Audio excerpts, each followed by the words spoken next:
September 1878, southern Texas frontier. The land was dry, restless, and full of ghosts from old wars. Dust rolled across the plains like whispers of the past. Somewhere between the Red River and the endless desert, a name once feared by many was fading into silence. Tarek, the last known leader of a proud Comanche band.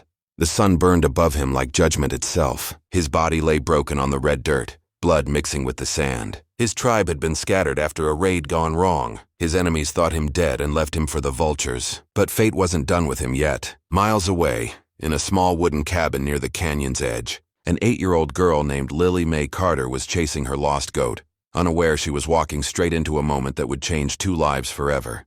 Because sometimes, mercy comes from the smallest hands. The sky above the canyon had turned the color of rust. The wind howled like a mourning spirit, lifting clouds of sand over a motionless body. The Comanche leader, Tarek. His breath came shallow, one at a time, each one like a battle he was losing. The wound near his ribs burned, the kind of pain that eats through the will to live. Around him the earth was stained dark, and his horse lay cold a few steps away. He tried to rise, his fingers clawing into the sand, but his strength was gone. The world blurred in heat and dust. All he could see were shadows of men who had once called him chief. They had left him there, believing the white soldier's bullets had already taken his life. "Cowards," he whispered through cracked lips. "You left your chief to die alone." The wind answered him with silence. Above, a circling vulture let out a sharp cry, the only witness to his suffering. Tarek's mind wandered between fever and memory. He saw the faces of his people, his brother, his warriors, his son, all gone. The plains that once belonged to them now filled with fences, smoke, and strangers. He closed his eyes. Maybe it was time to let go. But even as darkness began to pull him under, a faint sound reached his ears, a distant bleating. A goat? Then, small footsteps on gravel. "Papa." The voice was soft, trembling, curious. Tarek's eyes opened just enough to see a blur of white and brown. A little girl stood a few feet away, clutching a tin bucket, her hair tangled by the wind. She froze when she saw the blood, the feathers, the paint on his face. She had never seen a Comanche before, only heard stories. Her lips trembled, but she didn't scream. Instead, she stepped closer. "Mister, are you hurt?" Tarek's lips parted, but no words came out. The girl looked around, no one in sight. The hills stretched endless, and the sun was falling fast. She set down her bucket, ripped a piece from her apron, and pressed it gently against his wound. "Mama says, you don't leave people to die." For the first time since the battle, his eyes filled with something other than dust, hope. And as the desert wind cooled, Tarek realized the Great Spirit hadn't abandoned him. He'd simply sent help, in the shape of a little girl. The sun slid behind the canyon walls, leaving streaks of red light across the sky. The air grew cooler, softer, but the silence around the 2 souls remained heavy. Lily Mae knelt beside the fallen warrior, pressing the torn piece of her apron tighter against his wound, her lips whispering a nervous prayer. Tarek groaned. The sound made her flinch, but she didn't run. "It's okay," she said softly.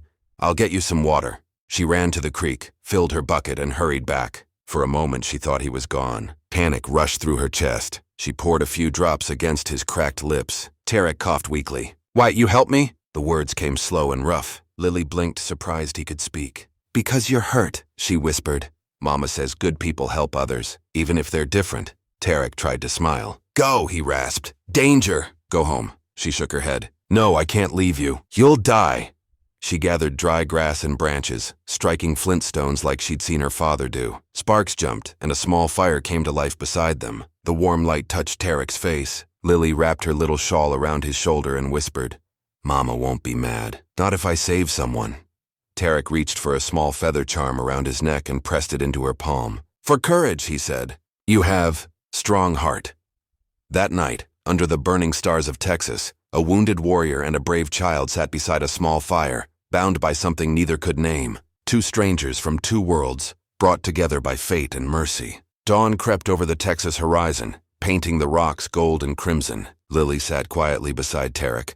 The wound had stopped bleeding, but every small movement made him wince. "You need real help," she said softly. "My papa knows how to fix things. Maybe he can fix you, too." Tarek turned his head. "Your papa. He see me, he shoot. Papa wouldn't do that. He's not mean. He fear what he not know. Fear make man blind." She looked toward the valley where smoke rose from her cabin. If she told him, Tarek could die. If she hid it, he might live. She looked at the feather charm in her hand. "I won't tell," she said finally. "Not yet. I'll help you get better first." He nodded slowly. That afternoon, she brought bread hidden under her shawl. Tarek was awake, sitting weakly against the canyon wall. "You come back," he murmured.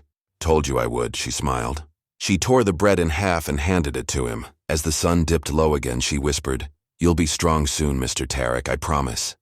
And for the first time in many days, Tarek believed her. Because sometimes, even the smallest promise can hold more power than a gun. The days passed slowly. Each sunrise brought more life back into Tarek, and each sunset carried more fear into Lily's heart. She snuck food from the cabin every morning. Tarek grew stronger, learning words she taught him. "Sky," she said, pointing upward. "Blue," he answered. They laughed together, two souls from different worlds. But good things in the West never stayed safe for long. One evening, as the wind carried the smell of smoke, a rider crossed the valley. A black horse, a man in a dark coat, Jed Harlan, the bounty hunter. He knocked on the Carter's door. "Evening, Mr. Carter. Heard there's been strange tracks near your place." Eli Carter frowned. "Ain't seen a soul." Jed smiled thinly. "Well, if you do, best tell me first." Behind the door, Lily's heart pounded. That night, she ran to the canyon. "Tarek! Someone's looking for you, a bad man." "Tall, black coat?" "He came to our house." Tarek's jaw tightened. "Jed, the man who'd betrayed him. You must stay away," Tarek warned. "He'd kill me if he find." "Then we'll hide you," Lily said firmly. "There's a cave behind the canyon wall." They moved before dawn, slipping into the cave as thunder rolled over the valley. Outside, Jed's horse prints grew closer. "Don't worry, Mr. Tarek," she whispered. "He won't find you." But the storm outside roared louder, a warning that the West was far from done testing them. The hunter had returned, and this time, he wouldn't leave without blood. The storm rolled over the Texas sky like a beast. Lightning flashed across the cliffs, showing the narrow canyon where Lily and Tarek hid. Rain poured hard, striking the rocks like gunfire. Tarek sat near the mouth of the cave, sharpening his knife. "Will he come back?" Lily asked. "He never left," Tarek said softly. "Men like Jed don't stop hunting." The girl clutched the feather charm. "You can't fight him. You're still hurt." Tarek looked at her. "I fight for you now." Outside, a horse neighed in the rain. Spurs jingled. Jed was here. "End of the trail, Chief," Jed called out. "Didn't think you'd crawl this far." Tarek rose slowly. "You should have finished it the first time." Jed grinned. "Guess I'll fix that mistake today."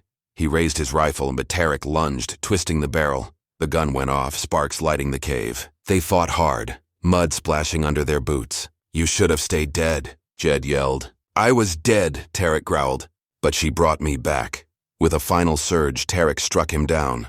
Jed reached for his pistol, but Tarek hit him again. The gun fell to the mud. "Do it," Jed spat. "Finish it." Tarek stared at him, then turned away. "No, death ends nothing. Mercy changes everything." He dropped the knife and walked back into the cave. Lily ran to him. "You did it." "No, little one." "We did." Outside, the storm broke. Light rose over the horizon. For the first time, Tarek looked at the sky and felt peace. Morning broke over the valley, soft and golden after the storm. Lily May stood outside the cave, watching Tarek tighten the saddle on a borrowed horse. His wound had healed enough for the journey. His eyes now carried peace. Lily held out the feather charm. "You forgot this," Tarek smiled.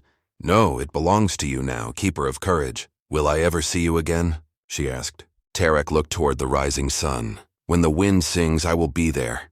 He placed his hand on her shoulder, then rode toward the open plains, disappearing into the light. Lily stood there, clutching the feather as the wind brushed her hair. The narrator's voice faded softly. He was left for dead, but found life again in a child's heart. And with that, the desert grew quiet, but never empty.